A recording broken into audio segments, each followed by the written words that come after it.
You're quite correct. I have left the University of Western Australia, although I still have a visiting role there and I'm still collaborating with the people there. And I'm now at the University of Melbourne as Director of the Teaching and Learning Lab. This presentation, because I've only just arrived in Melbourne, is largely based on studies. Well, I will be referring to many studies of people from all over the world, but I will be providing some detail about a couple of studies that have been completed at the University of Western Australia with colleagues there. The presentation is about inclusion in student teamwork in engineering and computing, and it's based on, in particular, I'll be referring to a study that we did on this topic at the University of Western Australia before the pandemic, and the same study continuing, it involves student surveys into the pandemic, comparing the last semester of 2019 before the pandemic with the first semester of 2020. I'm speaking about gender inclusivity, and I just want to say a couple of things about what I mean by that. I am referring to, I'm using the word gender, and I admit a limitation in my work, and I'm not alone in this, that actually I need to acknowledge Ashley Pearson for drawing to my attention, and that is that, of course, gender is not binary, and yet, largely because it's the easiest thing to do and where we have enough data to do it, but that's not sufficient of an excuse. The studies have been comparing men and women. And when we refer to men and women, that's usually based on, or often based on, asking for someone's sex. So there is often in the studies insufficient clarity around whether we're talking about gender, which is something that somebody indicates they choose, or sex, and also the studies generally don't sufficiently acknowledge that gender is not binary. That's a limitation that I'm acknowledging in this presentation. When I'm referring to inclusivity, I mean equity of learning opportunities, because we're referring to education. And in particular, I make the point, which hopefully will be very clear by the end, and I'm sure is very clear to many of you already, that equity does not mean equality. It doesn't mean doing everything exactly the same way. So if we ignore gender and make sure that we do everything the same way for men and for women, then we are, that's not equitable. What we want is equity of opportunity to learn and equity of opportunity to engage and feel valued and to feel that someone belongs. And that doesn't mean treating everyone exactly the same way.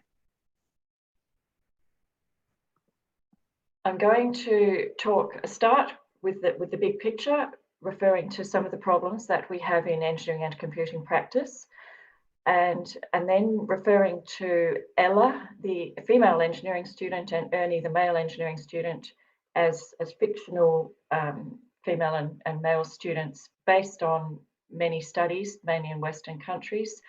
I will use Ella and Ernie to provide the common experience, or the average experience, if such a thing exists, and which it doesn't, of course, and then make some recommendations based on the experiences of Ella and Ernie, which are presented based on studies, and finally draw this back to the relevance that I see this has, the equity, providing equity in engineering education and computing education, draw that back to the relevance in practice, considering the problems that I'll start with. So firstly, some problems in engineering and computing. I'll start with some theory. There is some theory that I think you'll find once, if you're not familiar with this, once you are, it really opens your eyes to things that happen all around you all the time. It is some seminal work by Joan Acker in 1990, where she coined the term gendered organisations. Gendered organisations are organisations in which a gendered hierarchy is reinforced. By a gendered hierarchy, I mean a hierarchy in which stereotypically, and it's usually masculine, but not necessarily, it's whatever the dominant gender is. So stereotypical activities, roles, traits, characteristics of the dominant gender in engineering, masculine, and computing, masculine. So stereotypically masculine activities, roles, traits, characteristics are privileged over stereotypically feminine counterparts. This occurs in gendered organisations as defined by Joan Acker. How does it occur? It occurs in four main ways. Through symbolic ways, there will be symbols all around you. If you think of an engineering faculty, there might be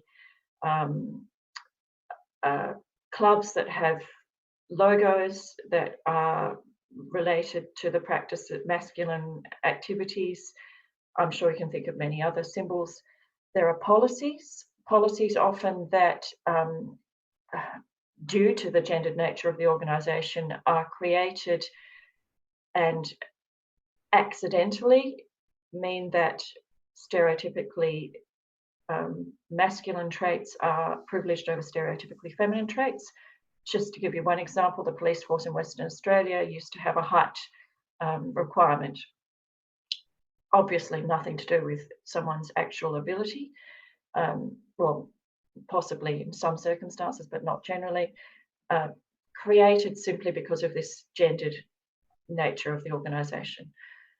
Interactions, that's interactions between people. The interactions, if there are other theories from other people that talk about how we perform gender all the time, and that pervades our interactions with each other, and then the individual practices to do with individual expectations and things that we do without even realising we're doing them. Now, in gendered organisations, all this reinforcing of a gendered hierarchy happens, often without those who are most central to the culture of the organisation being able to see it. And that doesn't mean only men, only members of the dominant gender. If we think of engineering and computing, this means that the female engineers and the male engineers and the female and male computer scientists, we've all come through gendered faculties, and therefore generally we find that until people's eyes are opened to these, the women and the men are contributing and part of this culture. There are numerous studies with findings that are consistent with engineering faculties being gendered. I've just referred to one here that I think is an especially good one, which is the one based on Liz Godfrey's PhD project published in the Journal of Engineering Education. Liz Godfrey, many of you would know through the Australasian Association for Engineering Education. She's a previous president and was at Auckland, as well as working at UTS on many projects. So we have problems in practice for engineers and computer scientists related to this gendered environment. If we think in particular about teamwork, we find that when women join new teams and during teamwork, very often their technical competence is doubted and they experience marginalising interactions. And they find that every time they join a new team, Julie Mills, whose work many of you might be familiar with, is another example of a study finding this in Australia, that when engineers join new teams, female engineers or female computer scientists, they have to prove their technical credibility. And they find that in interactions, their technical competence is doubted. Hatmaker, who I've cited here, has, and she's not from Australia, but she's in other parts of, has done studies in other parts of the Western world. She has nicely categorised the types of interactions that can marginalise the professional status of female engineers in the workplace, and they are the things like having when in interactions, female engineers find that their technical credibility is doubted in ways such as when they start speaking, people tune out. When they start speaking, people actually question their technical credibility. So they'll question the technical comments that the female engineer is trying to make. And there are a couple of others which I won't try and remember right now, but they will come out in the other parts of the study, in the other slides to come. The same things have happened in the student in engineering faculties, and this has an impact in the workplace as well as in the student experience. Now, what this gendered hierarchy means is that although we've been trying to introduce a lot more professional capability development in engineering education, things such as improving students' teamwork and improving students' empathy and improving students' communication, because of the gendered hierarchy, the culture is not one in which these stereotypically feminine practices are privileged and have high status, and this is a problem. So we know now that, and we have known for a long time, that teamwork and communication and leadership, for example, are very important for engineering and computing practice. Numerous studies have found this, and I've cited in the top point here on this slide, more recently, empathy is something that a lot of people are drawing attention to as being important for engineering and computing practice. I've cited here Hess and co-authors, Hess and Straubel, who have found in surveys and interviews that recent years, that empathy is very important. And some of you will be familiar with the work of Nikki Zohatska and Joe Walter in America, who used to be in Queensland, and who have been looking at how empathy can be taught in engineering education. So we have this situation where there are gendered organisations employing engineers. Engineering faculties are gendered organisations. In these organisations, stereotypically feminine practices are not privileged compared with the stereotypically masculine practices, which is the hard technical. Therefore, we get terms like hard and soft, and yet these are important. And this is a problem for teaching. And so because teamwork is important, we are using teamwork increasingly in engineering and computing education, also because it's useful for, teamwork is useful for, it consolidates learning and enhances students' learning.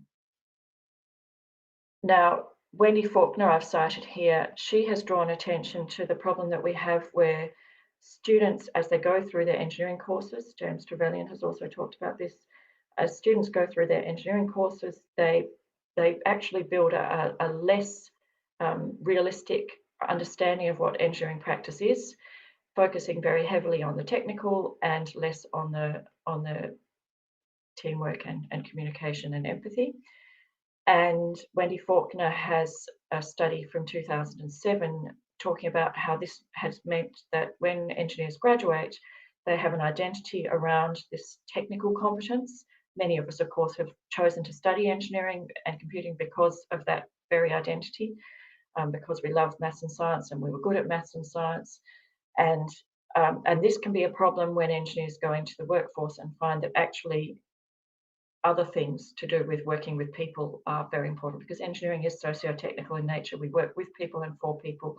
We need to be thinking about interactions with people and empathizing and so on all the time. And to find that that is actually really important can create an identity crisis for engineering graduates. So how can educators address these problems? Let's look at the experiences of Ella and Ernie. Ella is likely to enter engineering in Australian universities at least with higher marks from school than Ernie, and that's been the case for many, many years. Ella is also likely to be more successful in her studies with higher progression rates than Ernie. If I go back to the previous one, the higher marks at entry, that's not to say that women are brighter or better at maths and science. It's just that for a woman to have studied engineering, she's passed through a much narrower filter in terms of the encouragement that she's received, and has been more likely to be discouraged from studying engineering, and only likely to be encouraged if she had very high marks in maths and science. And that's less likely to be the case for Ernie. And so therefore, having come in with higher marks, it's not surprising that she's likely to also be more likely to pass her units. Although in the start of her studies, she's quite likely to leave because of discovering that there are so few women in engineering. Student teamwork experiences. So what happens to Ella and Ernie when they work in teams as students? Unfortunately, Ella is likely to find, just as the women do in the workplace, that she experiences this gendered environment. She probably doesn't see it. She's not very likely to actually understand what's going on.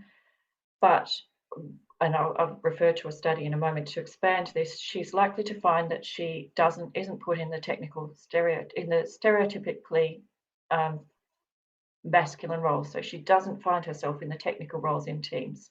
She's more likely to find herself being given tasks that are the stereotypically feminine tasks, the managerial tasks, the record keeping, and so on. And the same thing actually, by the way, happens in labs. She's likely to have her technical contributions doubted. This comes from Tonzo's study, which, as you'll see, is from a long time ago.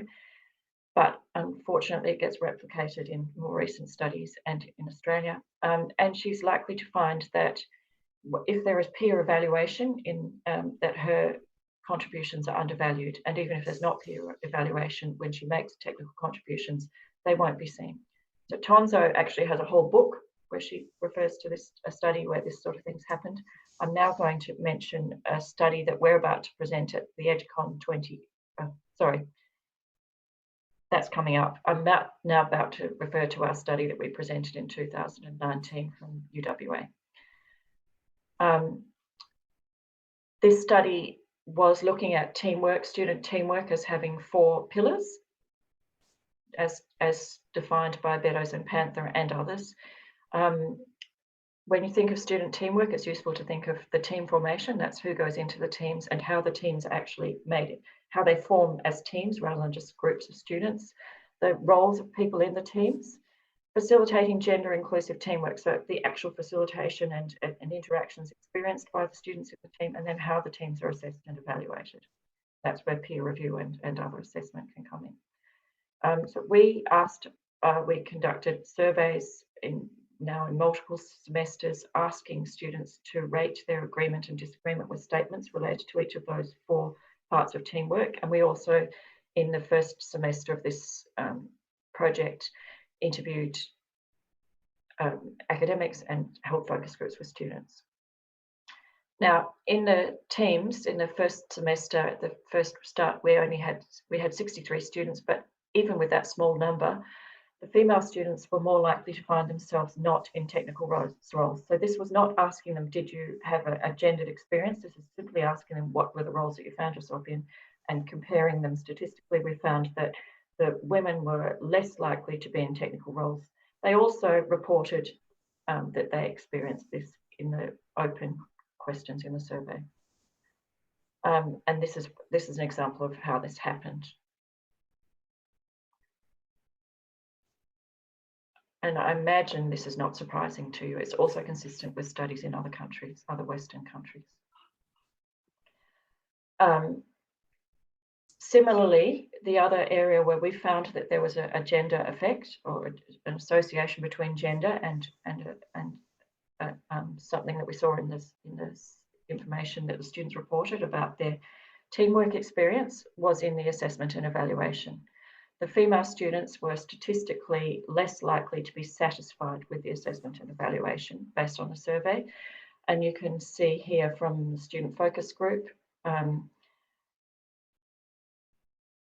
the influence of gender, I think marking is only based on how you contribute into the assessment. I think most of the faculty here seem pretty good, pretty cool, so I wouldn't think so. So this is people saying that they don't think gender is an issue, which is not unexpected. You expect that the male and female students and the male and female staff, unless they've had something happen to really open their eyes to it, they're in the culture, they're part of the culture. So they don't say that there's something happening here about gender usually. We did have, though, on the right-hand side, I just need to move my photos of people. On the right-hand side, you can see referring to the marks, I could definitely see a lot of girls in particular who do a lot of work and they don't want to speak up as much in class. If someone is not someone who likes to be a loud person, they can suffer a lot. So people are not necessarily relating this to gender, they're explaining it through other things, but it often, when you look at the survey data statistically and also or other studies and this theoretical understanding that we have, gender is having an effect. And of course, it's not only women, there might be male students who are stereotypically feminine in how they act, and these sorts of things affect those students as well.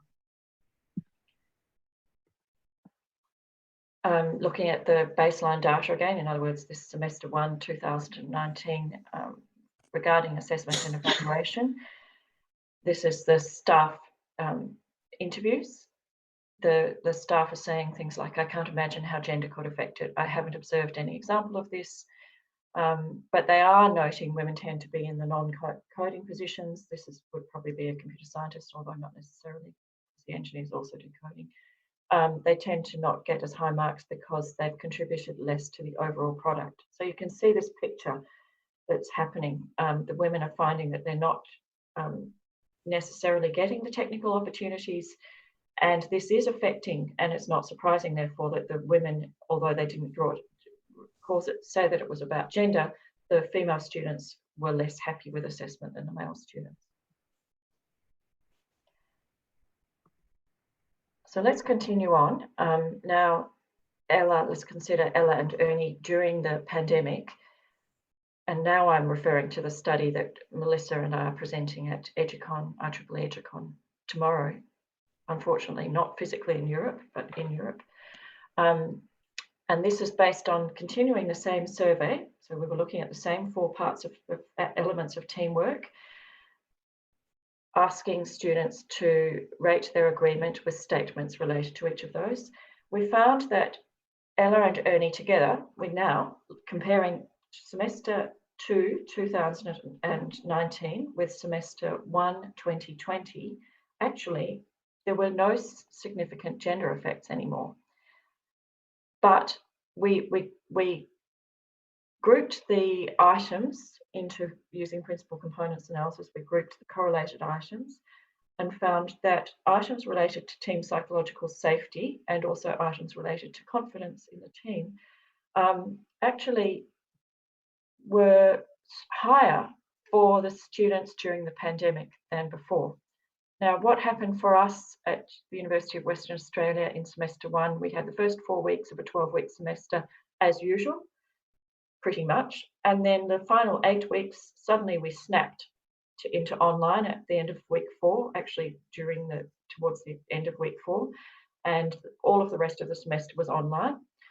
And so the teamwork was all online. This is referring to units in engineering and computing where with a large teamwork component in the unit.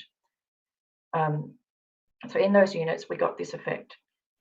And I think we had about 118 students in one semester and 90 in the other, so pretty much comparable. And I'll just give you a little bit more detail. The psychological safety items that the students were rating were statements around feeling respected by team members, feeling included by team members, having ideas being heard by team members, other team members behaving in a negative way towards me, which was an item we reversed, the scale was reversed, and being able to be myself. And the 2 items that were in the principal component related to confidence were about feeling confident to speak up, in one case, if I thought that I could see a better way of doing things, or in the other case, if I thought I'd made a mistake. So we think this is actually really nice to discover. The effects are not especially strong, and so it doesn't mean that we could say we can't generalize widely, but it means that it's worth exploring the possibility that actually the online environment has some aspects that perhaps improve the opportunity for those who might otherwise feel marginalised to feel less marginalised. And there was no semester effect for these other principal components that we identified, that we called perceptions of the facilitation, not facilitator, but facilitation, respect for diversity and perceived fairness. Now, of course, in engineering and computing education, especially in engineering education, we also have a lot of workplace learning experiences. We have the units that we talked that I was referring to in the previous two studies are where students have completed teamwork. Often that would be an example of work integrated learning, where students are doing projects with student teams where the projects have been offered and maybe co-supervised by industry. But now I'm referring to workplace learning, and there are multiple studies. There's a study that Cara McNish and I did at the University of Western Australia. There was a study with UTS, with Anne Gardner and others, and also with Curtin, where we looked at students' experiences of workplace learning.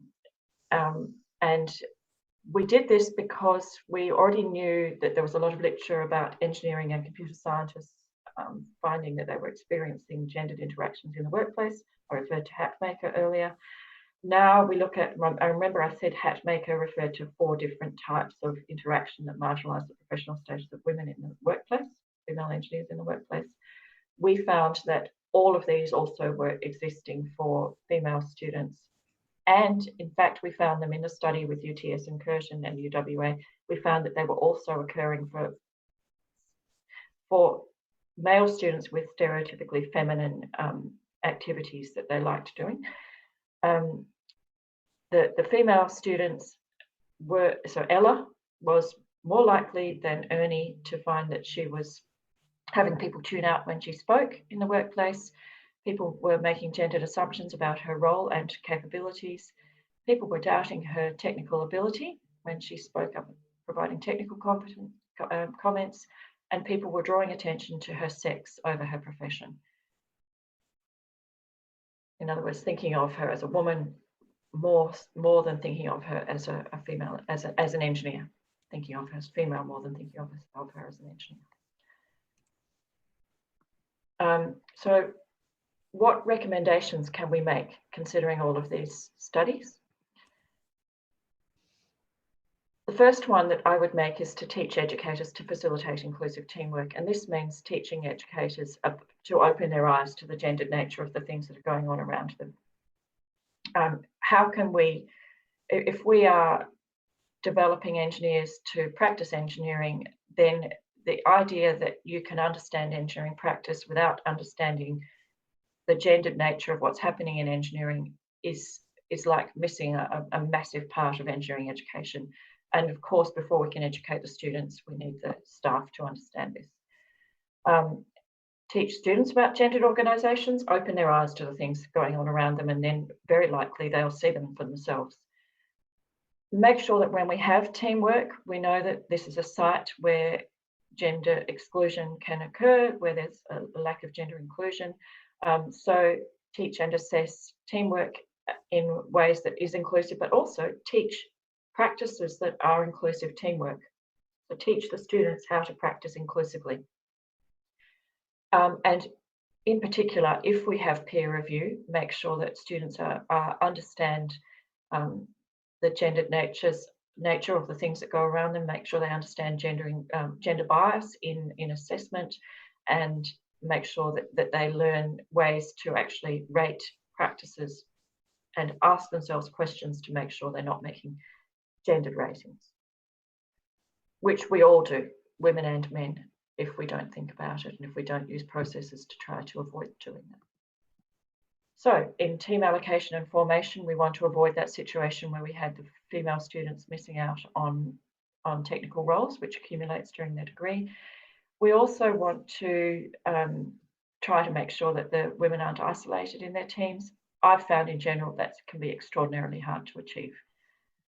If you have very few women, and for example, in electrical and electronic engineering, there can be quite specialised projects that really different students are suited to. It can be really quite hard to try and avoid isolating female students. But move from self-selecting to instructor assigned, not necessarily all the time, but often. Consider purposeful allocation based on student characteristics, strengths, and also the interests that students have. But don't ignore gender and ethnicity, and make sure that you're actually thinking about these things in your team allocation, in the formation of who goes into the teams, but also the roles, which I'll come to next. And remember that team formation is not just something that happens naturally. You have a really a very high risk circumstance if you have a whole lot of students who have a natural connection and students who are different from those. Maybe a whole lot who've come from a particular school background or know each other for some other reason, but they naturally have things in common if they're all male, for example. And if you've got one student who's from an international environment, or one student who's from a different ethnicity, or one student who's female, then you're going to have to do things to make sure that a team is formed. So make sure that you do team building, make sure that you use team contracts so that there are shared expectations and explicit expectations, and less things that are just hidden things that rely on people having shared expectations. Consider coaching and conflict detection and resolution. And of course, those are all big things, which I'm only touching on. Again, with the team roles, make sure that you define team roles for students.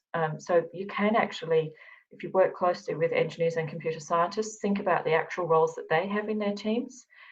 They probably have people who are stakeholder managers, people who are concerned with the schedule, people who are concerned with making sure that configuration management, version control, and so on. Identify those roles and actually make sure that people are allocated to those roles. And if necessary, rotate the roles or ensure that they have different roles in different team projects. And try a planned intervention involving student-led team planning and commitment to make sure that everyone gets opportunities to learn. In the team experience, now for practice, if people are learning to practice proficiently, then they need to learn to work in teams proficiently, and that means that they should learn things like how to chair inclusively. They should learn how to not dominate the conversation. They should learn how to listen, not just to respond, to listen, to understand. In other words, they need to learn empathic communication. There are modules developed by Georgia, University in Georgia, by Sohatska and Joe Walter on how to do this, that I have used extensively at the University of Western Australia, and I would strongly recommend. Invite students to approach you if there are issues. Consider the team contracts. Again, this is again not just relevant for the expectations at the start, but continuing, and just do general things that are about creating an inclusive environment. That is a skill that students should learn anyway for their practice. And then monitor the team dynamics. And one of the things that, all these things are about reflective practice, and that's another skill that students should learn anyway. But you can use their journals and their reflections to see how the team is going. And there are plenty of tools for doing this. ITP metrics is one, Spark Plus, and there are teams on CATME, C-A-T-M-E. So that's another topic again. I understand I'm just touching on topics. And then for assessment and evaluation, teach the class about gendered organisations, monitor the class airtime, because it's very likely to be that the male students are getting a lot more airtime than the female students if you don't monitor this. Make sure that you're actually marking students on how they conduct their teamwork, including how inclusively they chair meetings, how inclusively they interact. In team presentations, make sure that everyone speaks and everyone is required to present technical work, so that you don't have this situation where teams within themselves decide that it's okay that some members do no technical work. And make sure that you identify the contributions that different people make in different teamwork in the team. Complement this by team peer review. Don't use only team peer review. And if you're using peer review, make sure that you take steps to make sure that the students understand how to do that equitably, so that they're not rating people based on stereotypes. So I've touched on numerous things And of course, we can explore any of those in more depth in the conversation. Now, how does this relate back to engineering practice or computing practice? By teaching theory about gender, inclusive teamwork skills, inclusive peer review, and empathic communication, we expect to improve not only inclusion in engineering education, but we're developing capabilities that the graduates need and that they will take into the workplace. And we hope that that will include improve inclusion in engineering practice and computing practice, and thereby improve engineering project outcomes. I didn't probably emphasize it enough in my early slides, but those studies about the importance of teamwork and communication and empathy are all about how this is part of engineering practice. Engineering practice is socio-technical in nature. We do it in teams. We do it for people. That means we need to understand the people we're working for, and we need to work closely with the stakeholders throughout the whole project. And to do that, we need inclusive practice skills. We need skills for practicing inclusively. So it's part of our responsibility as educators to educate our students, the female students and the male students in engineering and computing, to practice inclusively and thereby improve the outcomes of their practice. And the work, I did refer to the work by Hess and Straubel, that actually outlines very clearly the link between empathy and care in engineering practice and improving engineering outcomes. I'm sure you can think of the outcomes for the stakeholders, also inclusion in practice, in engineering outcomes and computing outcomes, and sustainability. I was presenting at the Gender Summit in Europe 2021 just last week, and there was an enormous section on standards and how standards have been developed by with paying no regard to gender. And there was a large survey by the people who manage standards in Canada, where they surveyed the people who had contributed to creating standards and asked them whether they considered gender, and 70% of them said that that would be irrelevant to developing standards. And yet there were very clear examples about why it is extremely relevant to consider gender. There was another section where people talked about the problems that we have because standards haven't considered gender. One example was Radiation Man. And I am straying a bit. I hope I haven't gone too far over. But Radiation Man is based on a male adult, and a woman who spoke last week had studied how actually young girls exposed to radiation suffer much higher incidence of cancer as a result of radiation than Radiation Man. And therefore, by using Radiation Man in all of our standards, we are underestimating the effects of radiation. That's just one example. But to ignore gender in engineering practice and computing practice is really harmful.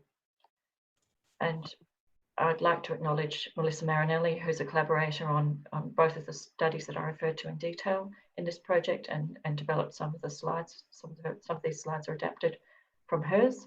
I'd also like to acknowledge the study participants, the Australian Government Department of Education and Training, who has funded some of the projects that I've referred to, the University of Western Australia, where these projects were undertaken, and Woodside Ocean Works, who also funded the studies on inclusive teamwork that Melissa and employed Melissa actually on that project. I'm sure you'll share the slides, and hopefully the references will be useful. Okay, I'll stop sharing. Thanks, Sally, for this interesting talk, and it's a very important topic to discuss. We will see if we have any questions in the chat. I can just ask you like very brief questions. So what you talked about is like for all disciplines and engineering, right? This gender issue, or was it only maybe for like computer like engineering, or it's like for all engineering? Yes. These students completing our surveys were across all, they were actually across engineering and computing disciplines. From we teach a capstone design unit. I'm talking as if I'm still at UWA. At UWA, there are capstone design units taught in the in every discipline in engineering where students work in teams on projects, but there are other units in the degree where they work on teamwork. Introduction to Professional Engineering is taken by all students from all of the engineering disciplines. And similarly in computing, there are units where the students work on projects in teams for clients or partners, as well as introductory units where students work in teams. Okay, I think we have a question from Sonia from QT.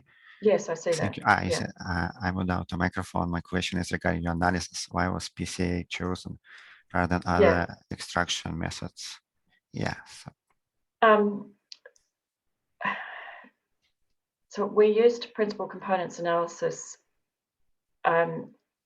only to group the items group the correlated items so that we had fewer items to deal with for the analysis.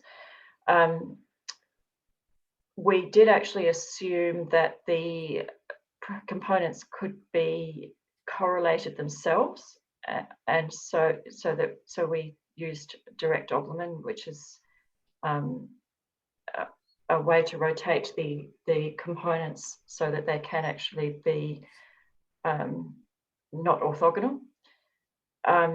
Why was that? Really just based on our thinking about what we expected, what made sense with the items that we had. There was no additional thinking that went into it. I don't know if the question could be expanded. I think it's fine. I think Sonia says thank you. Thanks for this answer. Let's go to the Peter's question. Was there any interaction between gender and country of origin? Is there like Asian effect? Yeah, we tried to look at that, and certainly, so we could see that it's an issue in the open responses, and we tried to consider it. It's something that we consider to be a limitation that we would like to improve in the future. It's a really good question. We tried to ask about ethnicity, and we had a lot of conversation about how to do that.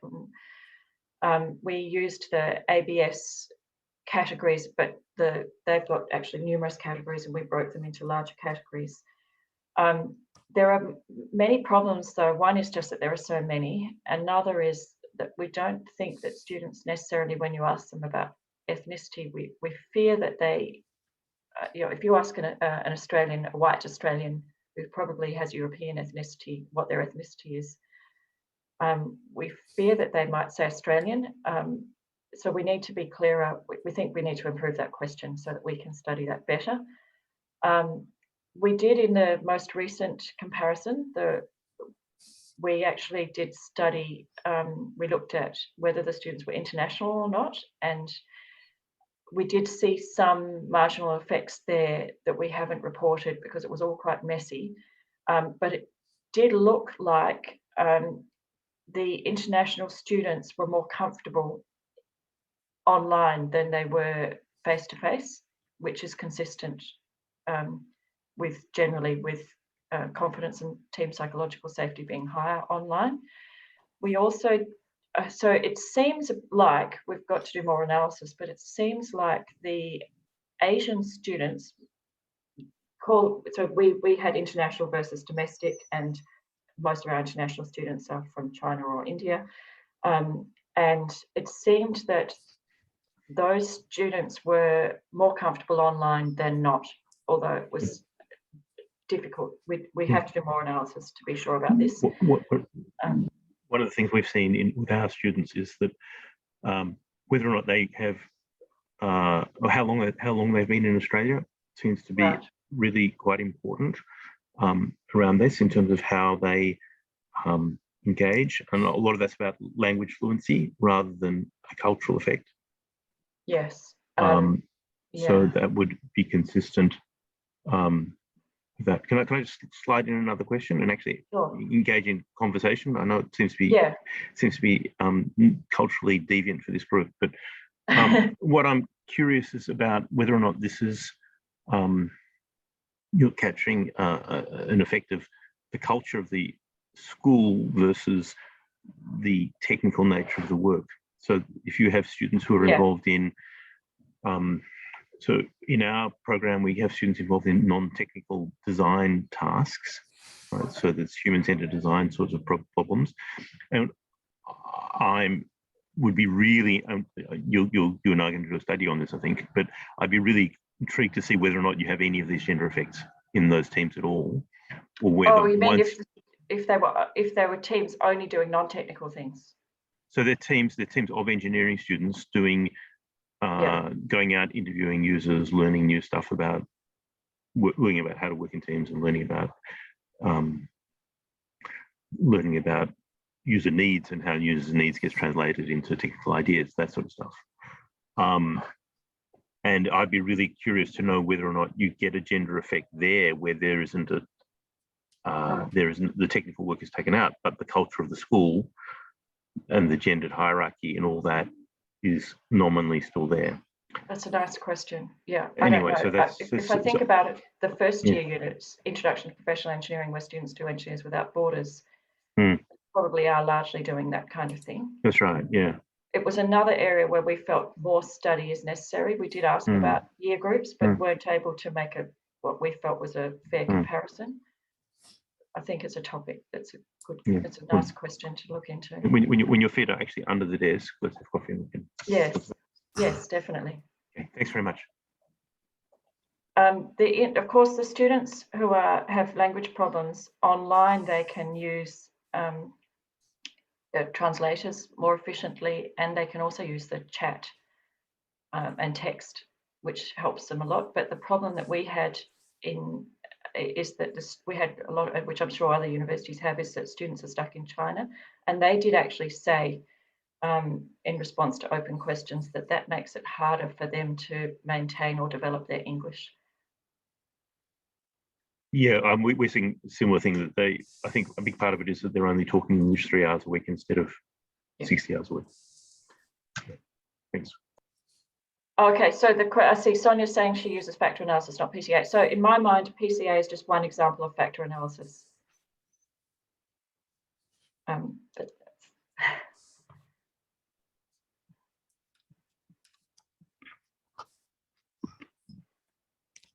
Are there any more questions? I think we have about 5 minutes. Anybody would like to ask Sally?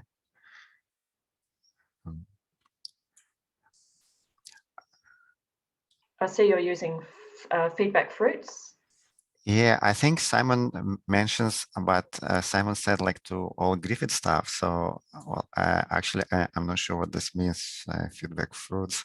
This one, so I mentioned ITP metrics and Spark Plus and CATME, CATME. Feedback fruits is another example of a platform that allows people to use peer review. Maybe Simon would like to, is Simon on? Well, Simon, he's I teach in first year courses, and I think there is lots of teamwork in those first year courses. So I think Simon knows this topic very well about teamwork. Simon might like to share with others. I'm not really doing teamwork because I just have individual reports. I don't have this teamwork, so I'm not really don't know much about this gender issues. Unfortunately, Ruby. I think we need to investigate this more. I think there's a question from somebody. I think Simon is there, but just on behalf of Simon, we're okay, Ruby. Yeah, okay. I guess we're co-teaching our core design course, and we were using ITP metrics, but have recently moved to feedback fruits, and we use that multiple times throughout the design process. But I think importantly, it's always important to have those in-class conversations about what is good feedback and it being constructive and kind and helpful for the person receiving it, and also being able to reflect fairly and compassionately on your own performance as well. So there's those aspects. Yes. And I guess that's one thing I was wondering about with your research as well. There's the other aspect is is the behaviour that we model within the classroom from the academic side. And yes. So yeah, I think this is an issue. You know, you get a lot of academics who say, "Oh, I don't want to be teaching teamwork because I wouldn't know how." Well, then, if that's important for engineering, what does that say to the students? And also all the language around hard and soft skills. Can I just say, I can see your beautiful new building, which I visited after A Squared E Squared 2019. Yeah. I'm going to step in to use that to advertise Reese A Squared E Squared. Maybe someone can put in the chat the link to the conference, but that new building that you have at Griffith was designed by the same architects as designed the new building E-Zone at UWA. Actually, my virtual background is still from inside E-Zone, looking out. And that's where the A Squared E Squared conference is in December this year, combined with the International Research and Engineering Education Symposium. And you'll see it's got the same. You'll see similarity. Awesome. Yeah, it's a great building, good and really good space. Yeah. Well, that's exciting. Yes, look forward to seeing you at A Squared E Squared. Good, excellent. I look forward to seeing you too. Yeah. As many of you as possible. You can submit. Abstracts are open, and you can submit knowing that you'll be able to present, whether you can get there face to face or not. But we hope many people will be able to come face to face. One question I did have about that, Sally, is I noticed that Engineers Australia takes quite a long time to get those abstracts up on their, I mean, the papers up on their websites, and they're not actually linking in with the Google Scholar citation system. But I think that might be something for us to look into in future in terms of just those. Another topic, yes. Those things being important. That's something for the A Squared E Squared Executive Committee. Certainly raise it with them. Yeah. Thanks very much for your talk. Thank you. Thanks, Ruby, for the question. Well, if I have no more questions, I would like to thank Sally again. Thanks, Sally, for this very interesting presentation. Thanks for your time. Congrats on your promotion, and we'll hopefully see you at the conference, right, at the end of this year. Is that correct? Yes, lovely. You're going to be there, right? And oh, absolutely, I'll be there. and thank you very much for inviting me to speak. It's been a pleasure. Yeah, thanks, Sally.